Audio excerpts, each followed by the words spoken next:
A warm welcome to all our viewers of the Insight Business Conclave, the annual business, finance, and economics meet of Narsi Munji College of Commerce and Economics, which aims to exemplify the reality to the youth with the guidance of our honorable speakers. And this year's theme is the virtual civilization. So relevant as we take conscious steps out of the pandemic. I am your host Anirban, and joining me today is Mr. Rajeev Chaba, the man behind the meteoric rise of MG Motors India, and today he shares with us his epic journey through the turbulent times. Good afternoon, Mr. Chaba. It's always a pleasure to talk to you. Good afternoon. Welcome. Yeah. So, to begin our discussion today, I would touch upon the MG first. So, it has been roughly 18 months that MG Motors began its India journey. And in such a short span, we have seen a clutch of well received products from MG. So, tell us briefly about this strong start. So, Anirban, it's not been an easy journey. As being an auto journalist, you know it better than some of the other people in audience. It has been pretty turbulent, but if anyone who is following us from the day one, knows that we try to do things in a very different way. And why that? Once we got this mandate that we are launching MG in India, which was almost 5 years back. So it's for me, it's like a startup. So I was the first man to join this place and think about the whole strategy. The landscape, even at this point of time is, and at that point of time we discussed that the top two players, Maruti and Hyundai, have 70% market share. And after that, you have Tata and Mahindra, top two Indian giants, who are giants in their own way, and they have their own constituencies, and also they have a lot of integration in various other fields. So they're not dependent on just auto. They have many other things going on, and there are two giants which are doing well. Apart from that, Toyota and Honda to some extent, are there in top of the consumer mind. But unfortunately, in my humble opinion, most of the Europeans and other multinationals, Americans, are not on top of the mind of consumers. And they have been here in this market for 15, 20 years in our country, but nothing great they have done. Why? And likewise, if you look at, MG, MG is a good global player, a niche player. It is 96-year-old brand, but it was not a mainstream brand. It was not like Toyota or Honda or VW or Ford, right? So it was not a mainstream. It was a niche sporty vehicle brand out of Britain, and it was exported in some countries like India and US, and some people probably know about it, but the youngsters did not know MG 3 years back, 4 years back. And then the ownership is Chinese. It was owned by British companies, then by BMW, then they sold it to China. And even 5 years back, we discussed this, that a company called SAIC owning this British brand, coming to India with that kind of Maruti and Hyundai dominance. Why would you be successful? And what you want to do to make successful, to become successful? And that was the start. So it became very clear that we need to disrupt. We need to do things in a different way. And different way means which has to be meaningful and relevant to the consumers. So that's how our journey started. So whatever you have seen is not an accident, in my opinion. It's carefully orchestrated, well thought out execution of a strategy in which we said we will have 4 pillars of our brand in India. One, we said technology and innovation. And that's why even 3 years before the launch of Hector, we joined hands with students, with startups, MG Grant. We started doing it so that we can do some work on the innovation side. And that's why MG Hector came with, it was the first connected car, then EV car, then autonomous level 1 Gloucester. So again, it's not by accident. So innovation and technology became our first pillar. Second, we said customer experience. We wanted to give a very different kind of customer experience. So that's why when you see our showrooms are differently designed. Inside the showroom, if you go, it's not like any other mainstream showroom. Also the policies and services towards dealers and things like that, it's totally different than most of the mainstream players. Then we talked about community service, community. So we said right from the day one, wherever we are, we need to start impacting the community. So again, even 2 years before we launched a single car, we worked with Baroda, where our plant is. We started working with community and local people of Gurgaon, where our head office is, where I'm sitting right now. So we started working to make sure that we are a meaningful, impactful brand on society, and do something for the welfare of the people. And the fourth was diversity. And this is very close to our heart, that, we said gender diversity is very important. Because we were starting from scratch, and we were lucky, we were starting from scratch. So we said we need to have a culture where we should have people from not only auto, non-auto, within auto, two-wheeler and four-wheeler, and lots of gender diversity. So we took a target of 30%. I said, and I'm so happy to say, biggest achievement, frankly, I feel, is 31% of our employees are female employees. And not only staff, but even the blue collars, or the associates, we call them, in the factory. We have taken girls from villages, trained them on basic hygiene issues, toilet training and things like that. And now they're welding and painting our cars. So 31%, our target is to make it 50%, by the way, which is nature, 50% female, 50% male. So I think these four pillars of the brand, I would say we thought about it, and execution is happening now. My team is totally aligned to this, and I'm so happy the team is able to execute it. So that's why, we are working on these pillars, and that's why we are able to make some impact. So it's not really, I'm sorry I've taken a lot of time to answer your question, but it's not really one thing or two things, which matter. It's everything I think we planned, and I'm happy team is able to execute. Exactly. So I've been through these pillars time and again, and I've seen this closely, this association with MG and the rise you are on. Now, few of the things are really interesting, and I think this will also intrigue our student viewers. Now, MG has been among the pioneers to cater connectivity, autonomous tech, and electrification. Few things that were just in the hands of luxury end market. Now, MG and you guys and Hyundai had been able to bring it down to a sub 20 lakh segment. So all this has become more relevant in our ever evolving times. How much does innovation play a part in life, and how much change does it make in customers' life? Take us through that. I think that's everything, in my opinion, this innovation. And I want to tell you, in our company, let's say again, when I just talked about the four pillars of our brand, but actually, coming back to this point, which I was saying, that how do you want to do things in a different way? And again, it's not only the top person or the top 5 or 6%. How do you inculcate this culture of innovation or risk-taking or some new initiatives in the whole team? So, we deliberated and decided that our culture has to be, and we coined a word for it called SPEED, SPEED. And we said S is a startup culture. P is passion to succeed. E is execution and taking responsibility. Another E is so the innovation part was in the first line, that we wanted to have MG India as a startup company, as a startup culture. And there again, we again debated in the team, and we made do's and don'ts of every word. So when you say startup culture, what are the do's of startup culture, and what are the don'ts of startup culture? Likewise, when you say ease of doing business, what is do and don'ts? So then we took it to a new scale, that we gave this training to all the employees, and the people who had already joined, we gave them a speed test to do, so that we could see that what is our ideal profile of speed employee, and what is the deficiencies in existing employees. And we try to give a training, an intervention training, to make sure that if some employees are lacking in any one of these 5-6 parameters, then we can do it. And by the way, every new employee who's coming to MG has to do this speed test. They have to clear this speed test. So that's how we wanted to make sure that everybody is aligned to this whole culture. So when you say innovation, coming to that point, because on the product side, it's relatively easy, because we are a multinational company. We have R&D centers in Israel, Tel Aviv, we have in Los Angeles, we have in London, and we have in Shanghai.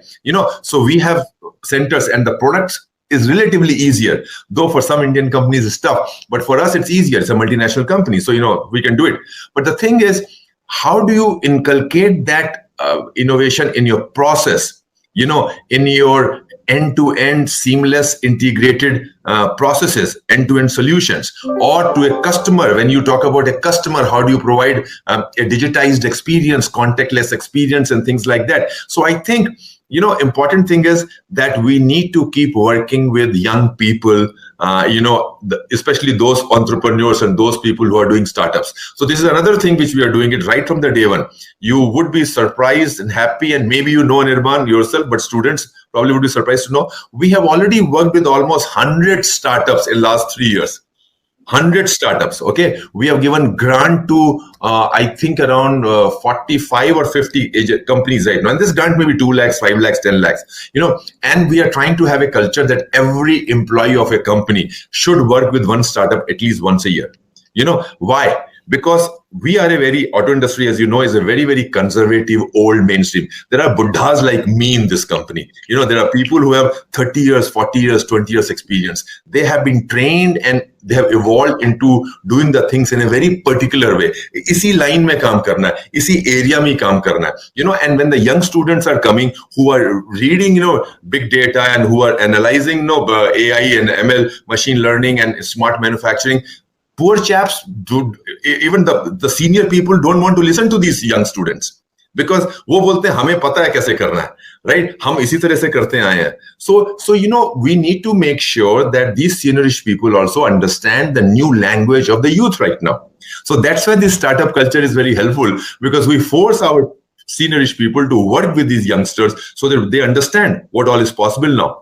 And obviously, youngsters also have to learn a lot from these senior people. Some other kind of skills they need to have it. So that's how we are trying to create this culture. So I'm happy to say one more thing I will say. Maybe Anirban, you may like to ask more on that. The future of automotive industry is coined in a word called CASE, C-A-S-E. C is connected car. A is autonomous car. S is shared mobility, and E is electric. So if you look at our portfolio right now, we said Hector is a connected car. And by the way, all the cars are connected, as you know. So we have a SIM inside the car. And then electric. Second launch was electric car. And lots of people said, hey, are you sure? You are such a small company, new company, you're launching electric car. There is nobody buying electric cars in the country. But we were very sure what we were doing. So electric car. And the Gloucester, the third car, is the autonomous level 1 car in that segment. So we are kind of, I'll use a jargon here, democratizing the technology and bringing it at least to somewhat affordable mainstream segments. So to your question, Anirban, that only Volvos and Mercedes and BMWs probably were providing some of this technology. We are bringing it down to 15 lakhs to 25 lakhs, 30 lakhs rupees of segment now. And hopefully in future, we can bring it down to even sub 10 lakh segment. I think, yes, a lot of key learnings for our student friends. So EV, electric vehicle and ZSEV plays a huge part in that. Actually, Kona, ZSEV, and Nexon EV are the pioneers with which we have seen EVs, believed in EVs, and driven them as well.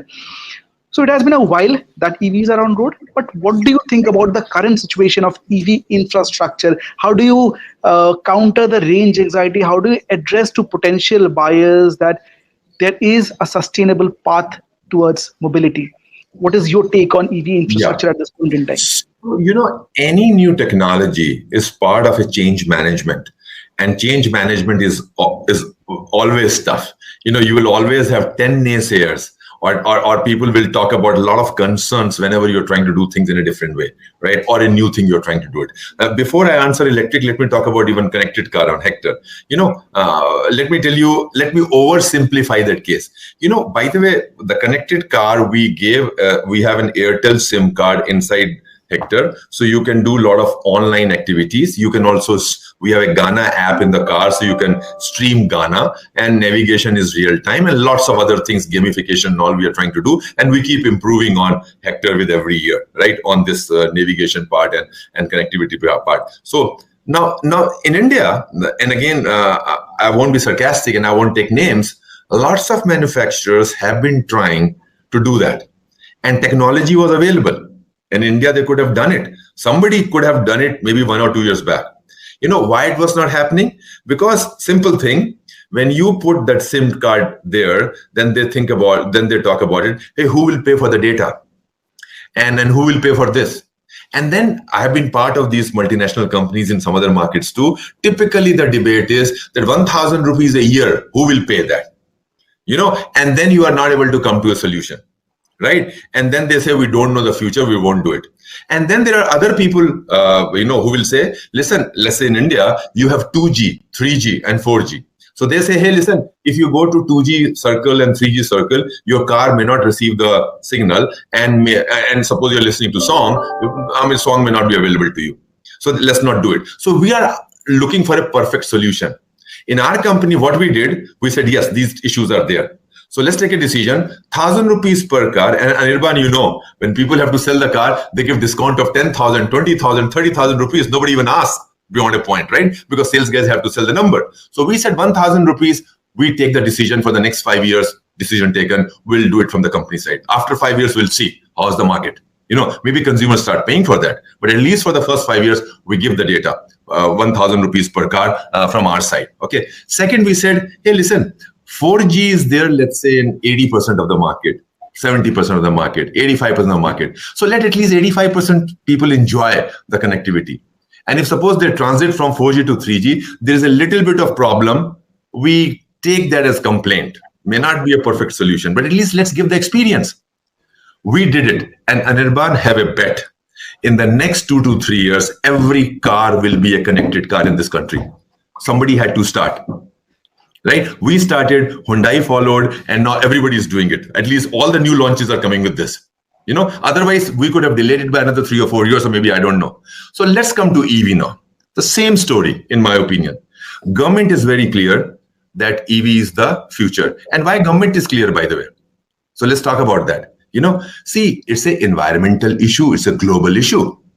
Right. And because India also is part of the conventions, global conventions and all, and global signatory, we need to have a serious plan to reduce the CO2 footprint, to minimize the CO2 footprint. That's the bigger picture. Globally, it's happening. Every market is doing it. Right. How India can be alone? We don't say that our India ke upar jo environment hai, jo sky hai, wo hamare liye sir. We are part of the globe. Right. So then Indian government also, rightly so, responsibly so, has to have a plan for reducing the carbon footprint. And then EV play a role there.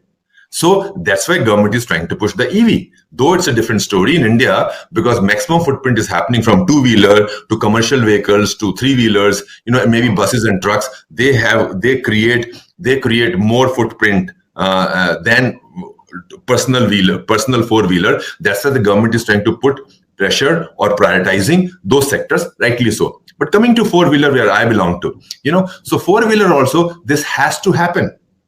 So then now let's say we are sitting in 2019, and when we see the Indian market, there were only two players, and the whole sale, the total sales of 2019 was less than 1,000 units. Now, just imagine in that, and by the way, we made the business case to bring this car in 2018. So now when you are sitting in 2018 and your headquarter will ask you question, so tell me the potential of EV in India, right? So you tell, sir, 2017, maybe 300 cars were sold by one player, 2018, 500, and 2019, maybe less than 1,000. And you are making a business case. My car is coming at 20 to 25 lakhs of rupees, and I'm saying we will sell 2,000 cars. So people said, you are crazy. You don't know your market. You don't know what's happening. What will happen to charging structure? What will happen to this? What will happen to that? But we said, no, we can do it, and Indians also will change. Guess what? In 2000, Anirban, you know it. This is for students. So 2020, last year, just before COVID, we launched ZS EV, and we got more than 2,500 bookings in 1 month. And we launched only in 5 cities. But what confidence we gave to your specific question, Anirban, what we told the people is, obviously charging is the biggest issue. Hum charge kya karenge gaadi ko yaar? So we said, listen, there are 5 ways of charging. Okay. So number 1, there is an onboard charger in the car, which you can plug it into any 15 amp switch. But that will give you only maybe, 30, 40 kilometers of charging in 1 hour. So it's a very tedious charging, but the charger is there.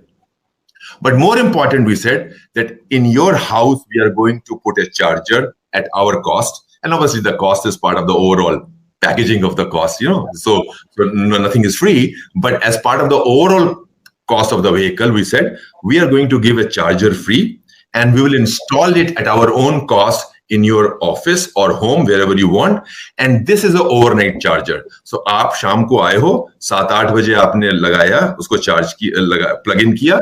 By morning the car is done, and you can do almost 320 kilometers in one charge. So even every day you don't have to charge. Depending on your commuting, you do charge in 2 days, 3 days. So this became, so 90% of our consumers are charging it this way. Third, we said we will have super fast chargers at our dealerships. So in 1 hour, they can charge up to 80% of your car. The fourth, we said that if you are traveling from Delhi to Chandigarh or Bombay to Pune, as an example, then at both the locations, at our dealers, will have a charger so that you can charge and come back. Fifth, we said by any chance, if you get stuck in the car, in the traffic somewhere, and there is no charge, then we have a mobile charging van. So we give a call to the mobile charging van, they will come and they can top it up. So the 5 ways of charging we did, and we joined hands with the players to create an ecosystem ourselves. So we were not dependent on government. We said, जो government करेगी, वो in Hindi they say सोने पे सुहागा, cherry on the cake होगा. But from our side, we are giving you this kind of confidence. So guess what? 2,500 customers lined up to buy our car at 24 lakhs of rupees. And then COVID happened. So, and some of these companies, by the way, were the hospitality companies, big hotels, some hospital chains, and also the fleet companies, because they could see the cost of operation of this car is low. So but they had to cancel it because of COVID. But I'm happy to say we sold 1,400 cars last year, and this year every month we are getting 200 bookings, and we are expanding into other cities. So sorry, I've taken time to explain about the innovation, the new thing, but now let me tell you about the future, the way of EV. EV is here to stay. It will only grow. It will only grow. So last year, thanks to Tata Nexon, thanks to us and some other players, we sold 6,000 cars approximately last year. So 2019 was less than 1,000. 2020 was 6,000. This year, my guess is 10,000. And then this will exponentially only grow. So still the ICE engines or the normal conventional automotive vehicles will be very, very strong. But EV force will only multiply as we go forward. I think you answered the second part of my question that I was going to ask. But I would love to know a little bit about the entire automotive space. A lot of our students will come out and they'll apply for jobs in different places. So what I want to know from you is, how do you see the automotive space shaping up in next couple of years? Now, there was a historic low in 2020, and we are seeing a monthly incremental rise.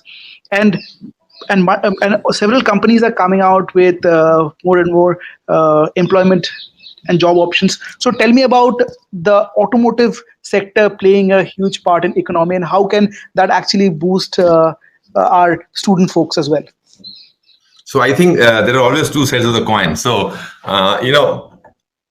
so let me talk about from the students' perspective why the scene is very good, why the future is really bright for them in automotive space. By the way, in general, in my opinion, there are huge bright opportunities, but let me restrict to automotive space for the time being. Though, I hope, Anirban, you can remind me before we close that what message I want to give to the students also, what they need to do, but on the automotive side, let me tell you, as I just talked about the case, so it's connected, autonomous, shared mobility, and electric.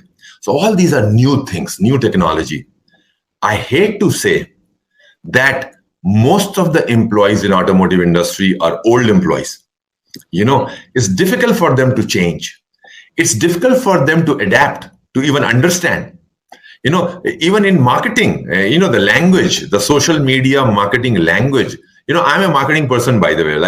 Though I'm an engineer as well as I did my MBA, but and I thought I'm a cat. I'm a marketing cat, right? But now a young student's or a youngster marketing lexicon or the language, he reports to me, but I probably don't understand 80% of his language.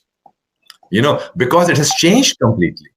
And by the way, Again, maybe it's conscious strategy or maybe it happened. I'm not sure exactly. But my marketing person is 31-year-old. Now, if you look at any other marketing head of any company in this country, he or she would be at least 45 years old. So that's the big advantage we have in MG. We have youngsters. My head of communication is 35-year-old. Head of marketing is 31-year-old. I'm very proud of that because these guys tell us what to do and how to do. I don't know, right? So likewise in factory, what we are seeing is that most of our people who actually provide a very important skill set, but they are not natural to technology. The way my daughter and my son use smartphone, I'm nowhere close to using my smartphone that way, right? So, and by the way, everything is getting linked to smartphone and everything is getting linked to software these days. And then the car actually is nothing but a software on a shell now. I mean, that's how that future definition of the car is. It's a software in a shell. So then this youth has a huge, they are natural, they are like fish to water because they understand that language very well. They're very comfortable handling this technology. So what we did, by the way, as in MG India, in fact, just to give you an idea, we got established in 2017 only. In February 2017, we got registered. September 17, we got the plant. We purchased an old plant from GM in Baroda. And in October 17, we made our strategy for hiring the first graduate trainees batch. And 2018 June, the first batch came. So now we are talking about the fourth batch, and so we were very clear. We were hiring most of it, 90% female engineers, and also in the area of all technology, connected car, this and that. So some of those girls now, and some of the boys also, are my experts right now in connected car. They are working with Airtel, they are working with Ghana, they are working with Homeroom, with Microsoft for the cloud, with Nuance and TomTom for navigation map and voice navigation. So these youngsters only are talking, and obviously seniors provide them the holistic picture and everything. But these, when my car gets bought off, and there is a lot of immo solution, we call it immobilization solution, and every car has to be bought up in the system so that before it goes to the field, we know that if something happens in the field, we can connect it to all the stations wherever the car was made. And guess what? A 22-year-old person is doing that most important job. So these youngsters, automotive industry requires, in my opinion. So we are dependent on them. So we are a small company. We are not a big company yet. Like we are selling only 4,000 cars a month. So we are a very small, like 1.5% market share. But more than 100 youngsters we have taken in the last 4 years. And these are all between 20 and 25 years old. And that's why maybe again tells you about part of our culture, like, the innovation, technology and everything. So I think the people who are listening, and this is, as I understand, from commerce, most of the Narsi Monji students on this is probably from the commerce and all. So the same thing is true for finance guys. Same thing is true for marketing and sales. Same thing is true for HR. So we are taking management trainees. Again, if it was 15, 20 years back, I wouldn't have imagined taking youngsters at such an early stage of company. But right now we are doing that. And by the way, it's a good cost management also, that we don't want seniorish people at higher salary, right? The juniors are coming, students are coming, they're imparting good knowledge, they're learning. And I know 20, 30% of them probably will go after 1 or 2 years. Why? Because maybe they will go for higher education, or maybe some of the girls will get married and will get dislocated from the location, or some of them probably will leave naturally and go to some other locations for better prospects. So be it. At least 60, 70% are going to stay with us. So I think this is the message to students. They have a very, very bright future, in my opinion. Your words are always insightful, and I just love to listen to them. Before we sign off from today's session, I would love to know the mantra to success from a very successful entrepreneur. I would say a brand that's rising day by day. You are waking up to greater success every morning. So what is your success mantra that you want to deliver to students? How should they work towards their goal? I think, it's very difficult to say one or two things or the silver bullets. You take it and everything will be okay. But, one small background, like I want to mention that I have been fortunate in life and God has been kind that I have moved a lot to various places. So I was in GM for many years, and thanks to GM, I moved a lot. So, I have lived in Dubai, in Egypt, Cairo, in Shanghai, China, in Japan, Tokyo, and also because I was in GM, so used to go a lot to US. I've been to US for 100 times. And initial days, Anirban, probably you were also a kid, you may not remember, we launched Opel Astra in this country. So, so first car in GM was Opel. So, I was the marketing head that point of time. So we launched. So what I'm trying to say is that luckily for me, I've moved a lot. And so a few things come to my mind, which is standard across the world, in my opinion, certain values, mutual respect and trust. When you meet all kinds of people, you need to have this mutual trust and respect for each other, mutual respect and trust, sorry. And for trust, it's not that you say, hey, Anirban, you trust me. I need to be trustworthy so that Anirban can trust me. So this trust thing is very, very important. And I think this we need to be, whatever you want to do in life, whether it's a job or entrepreneur or service industry or NGO or government or anywhere, I think being trustworthy is a very, very important thing, which I think I would highly recommend everyone to. And by the way, this trust is very, how trust means what? It can be as simple, like say when you are students, it can be as simple as that, if you tell someone, acha main kal bata dungi, ya kal bata dunga, ya I'll get back to you, or I'll respond to you in 2 days. Just meeting those deadlines or commitments what you have made. It's as simple as that. Then I would say open-mindedness and flexibility as the second quality. The things are changing so fast, and I don't want to put jargons onto you. You all know we say it's world of VUCA, volatility, uncertainty, chaos, and ambiguity, and all kinds of things. Future is uncertain. Robots are coming. They'll take your job. Blah blah blah. All kinds of things we keep seeing, and students sometimes get psyched, right? My kids get psyched. Kya hoga future mein? But the thing is, if you are open-minded, willing to learn, and flexible, they need human beings to do hundreds of things in life. Sometimes you don't know what you don't know at this point of time. Right? So just be open-minded, be flexible, keep, they say reskilling, keep learning, and everything will be okay. Like Anirban is doing this kind of, he's a journalist. I'm so happy Anirban is doing this kind of, I never expected you, Anirban, here. So you are doing this thing. This is not a journalistic thing. You're just helping, and in the process, probably learning from students, learning from this whole experience.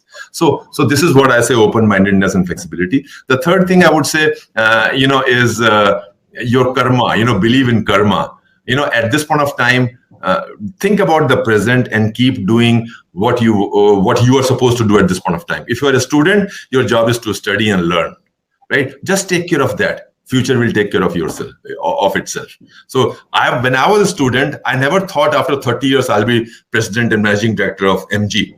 In fact, I saw, in fact, if I did my MBA from IIM Bangalore, if I look at my batchmates, I think none of the batchmates I can say that he planned his journey 30 years back in MBA college, that at the age of 50, 55, he or she will be doing this.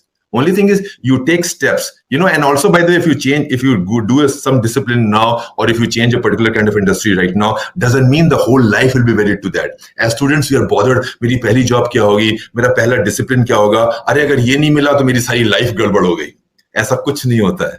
ऐसा कुछ नहीं होता है, so and you can you can change your function, you can change your industry, you can do whatever you want to do as long as you are clear. And also, if you are not clear, 70-80% of students will not know what they want to do, and it is perfectly normal, right?